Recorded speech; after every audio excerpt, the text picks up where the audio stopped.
I know everyone thinks they need more money, but most of the time it's not about how much you make, it's about what you do with it. My name's Courtney, and today I'm going to break down for you how you don't have a money problem, you have a behavior problem.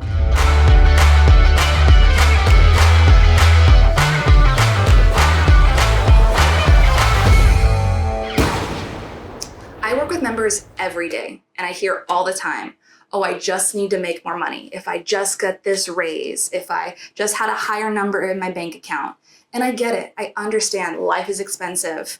Everything is getting more expensive. But the reality is, if you don't have the right habits when you have a little bit, then you're not going to have the right habits once you make more. I've worked with members that make six figures a month, not a year, a month. But then we go to try to do some sort of lending for them, and their debt to income ratio is still like 90%. They are making more money than a lot of us could even dream of making, but they're still spending as much as they have or more. That's a behavior problem. That's not a money problem.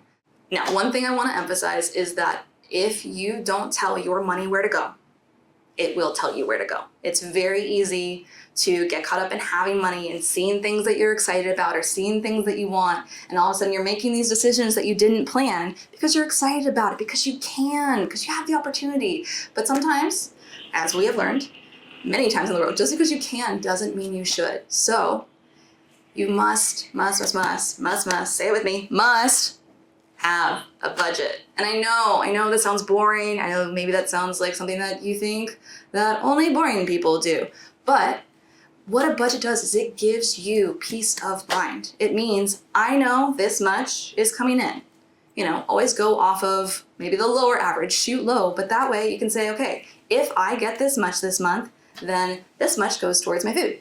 This much goes towards gas. This much is what I'm paying for rent. This much is what I have for whatever yours case may be. Do you have school supplies? Do you have dance lessons? Are you paying for a child that's playing sports? It's okay to have all those things, but you just need to track that that is where your money is going, so then you know how much you have left at the end. And here's one of my favorite tips. Give yourself a fun budget.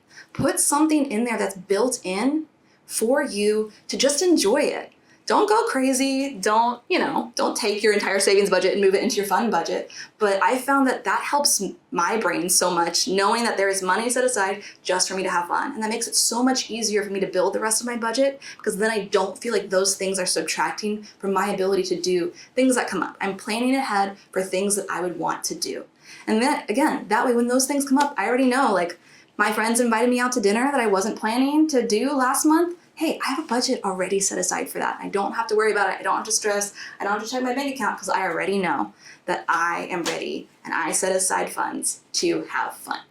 So if you found yourself in a situation where you realize that you do have some bad money habits, maybe you're making more than enough and it's just all gone out, maybe you're not making a whole lot, but you're still spending all of what you have, there are options. There is something you can do. You're not stuck. It's not over. Now, is it always going to be fun or easy? Probably not. There's going to be some sacrifices. So whatever that looks like for you, there's going to be some area where you're spending something that you don't need to.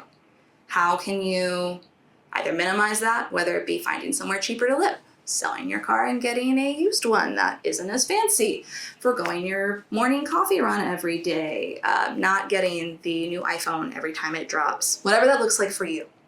Find that sacrifice that you're willing to make, because again, you're going to be investing in your long-term peace of mind. So once you do that, take the funds that you are setting aside because you have that little extra. Again, start small. Every little bit counts.